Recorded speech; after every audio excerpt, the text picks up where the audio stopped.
Hi guys, ako si Grace Kit Pinignos at may kasama akong espesyal na tao.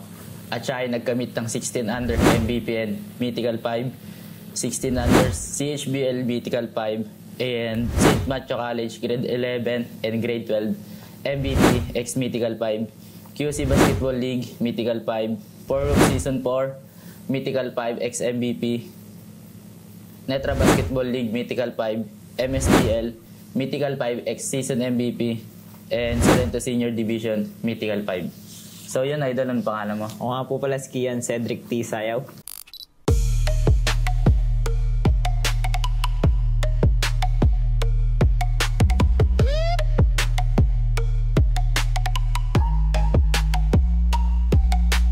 Kamusta naman araw mo lalo't maulan? Yan, okay naman kasi kasama ko din naman yung pinakamahal ko sa buhay. Nakapaglalaro ka pa naman kahit gandong panahon. Sa totoo lang, hindi na ako nakakapaglaro tsaka ensayo eh. So yun, idol, kailan ka pa natutong maglaro ng basketball? Kung sapang ganun, natuto ako maglaro grade 1 pero hindi ko pa sineseryoso. Pinukusan ko talaga siya after pandemic na eh. Sino naman nagturo sa'yo nun? Nagtuturo sa akin ng grade 1 si Sherwin Sayaw, yung tatay ko. Bakit mo gusto mag-basketball? Gusto ko yung larong basketball kasi stress reliever ko siya. Doon lang ako sumasaya, kumbaga pagka na-overwhelm ako sa mga ginagawa, binabasketball ko na lang. Talagang yun yung nagpapasaya sa buhay, idol, no? Ano naman yung pakiramdam mo kapag nakakashoot ka? Sobrang solid. Highlights agad, yeah. Matik yun. May day ka agad. Sino naman yung pinaka-paborito mong player? Si CJ Delpino kasi Tasmanian Devil. Sobrang solid na lumipad eh. Bakit yun, idol? Taas kasi tumalon, naging inspirasyon ko siya sa mga lipad niya eh. Ano naman yung special move na gusto mo matutunan o ma-master? Yung jelly ni CJ Delpino. Kasi parang ginagawa niyang basic lang eh. Paano ka naman nag-ensayo, idol? Araw-araw ba o minsan-minsan lang? Kumbaga sa isang week, 4 na training yung ginagawa ko dati. Conditioning, 2 conditioning, isang plyometrics, tapos isang shooting lang. May nakakasama ka ba sa pagtitraining? Meron. Si Kelly Misias dati lagi ko kasama yan. Ano yung pinakamahirap ng part na training para sa'yo? Kumbaga conditioning eh, kasi labasan talaga ng hininga eh. Talagang pagod yun eh. hingal, no? Patayan.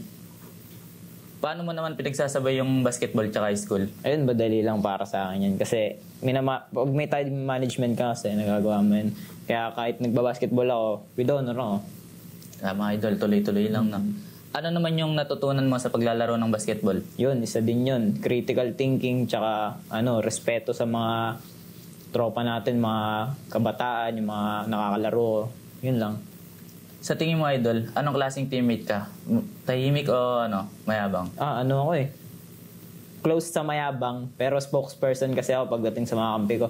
Para may gawa kaming play. Kasi pag wala kayong usap, matatalo lang kayo. Tama, kumbaga, usap muna para makapag-focus lalo, idol, no?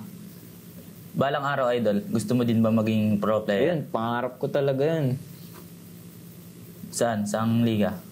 Kumbaga makapaglaro ko ng CAA, UAAP, ganun. Mga malalaking liga. Kung bibigyan ka ng chance makapaglaro sa malalaking team, anong team yun? Siguro, Lasal kasi dream school ko din yun eh. Dream school mo talaga. Kung ikaw ay isang basketball move, ano ka at bakit? Siguro spin move. Bakit spin move? Turumpo kasi ako eh. Panay ako ikot eh. Okay lang yun. Talagang makakatakas naman sa depensa, idol, no? Anong swerte mong basketball shoes o lucky jersey mo? Ngayon, Sabrina ko yung pink. Kasi kakabili lang. Graduation gift. Tapos champion, tsaka mythical 5 agad eh. Bungad. Tapos yung jersey number ko, lagi akong 1. Di ako nagpapalit na number kasi yan eh. Birthday ko. Birthday mo, idol. Ano namang gusto mong sabihin sa mga ibang batang gustong matuto ng basketball? Yun. Salamat nga pala sa mga batang lagi akong tinatawag dyan. Kian Sayaw. Lagi akong tinatawag na idol. Gusto ko lang sabihin sa inyo na tuloy nyo lang yung pagbabasketball tsaka yung passion nyo maglaro kasi kung saan kayo masaya, unang-una dapat yun. Doon lang kayo. Focus lang kayo doon. Yun lang. Sa paglalaro ng basketball, idol, saan ka mas komportable? Opensa o sa depensa? Para sa akin kasi depensa talaga. Kasi sabi nga ng coach ko, ang tatay ko, pag may depensa tayo, buong team, may opensa tayo, lalabas na lang kusa yan. Tama, idol. Sa mga ligang sinalihan mo, kanino ka pinaka nahirapan o yung talagang pinaka-challenging sa'yo? Liga. Siguro yung sa Barta, D-League. Sa yung DBH pa ako. Nahirapan kami sa Rizaleño tsaka sa D2M eh. Kung pagbibigyan ka ng pagkakataon na may makalaban na idol, sino yun?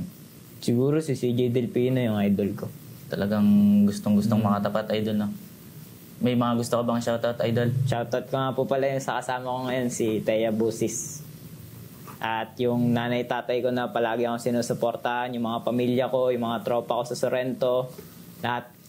Maraming salamat nga po pala sa pag-imbita sa akin dito, lalo na sa mga Porups, pati kay Kuya Bilog. Yun lang po.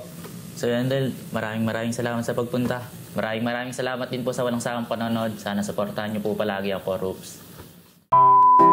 Pinignos at may kasama kaming espesyal na tao at siya ay Ako po pala si Kinsay.